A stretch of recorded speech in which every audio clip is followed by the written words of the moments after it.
Are you all in? Are you fully committed? Have you given your whole life to Jesus? That's what this Sunday's Gospel and readings call us to ask of ourselves. Are we all in? Have we given everything to Jesus Christ? Or have we just given Jesus a couple pieces that we're comfortable sharing with him? A couple pieces of ourselves that we're comfortable letting go of instead of giving him the whole thing?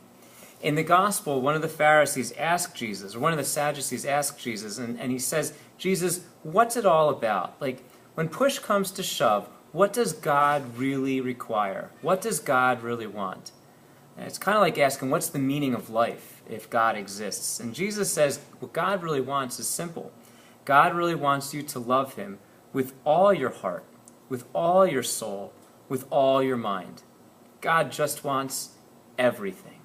That's what God wants. That's the meaning of life, is to slowly give God everything until you finally do give God everything at your death and meet him one day in heaven. That's the goal of life, to give God everything. And then Jesus says, and the second most important thing is like it, and quite frankly, it flows from it.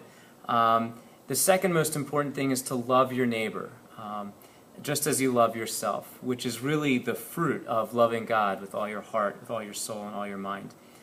So we have to ask ourselves this week, do I love God with all my heart? Do I give God all my soul? Does he have all of my attention every day? Or is he just something sitting off in the periphery? If he doesn't have all of my attention, if he's not the centerpiece of my life, I'm not following the greatest commandment that Jesus set forth for us. And that's to love God with all of our heart, with all of our soul, and all of our mind. The funny thing is that if you do this, everything else in Christianity just comes naturally. Once you've made a full commitment to Jesus Christ, or as Pope John Paul II says, you make a personal commitment to Jesus Christ and the gospel, everything else in Christianity comes naturally. That's what happened to the Thessalonians in the second reading. St. Paul explains that the people in Thessalonica, they're following Christ so well that everyone knows they're Christians by their lifestyle, and there's no need to even say anything about them, because their love for God is obvious in the way they love each other.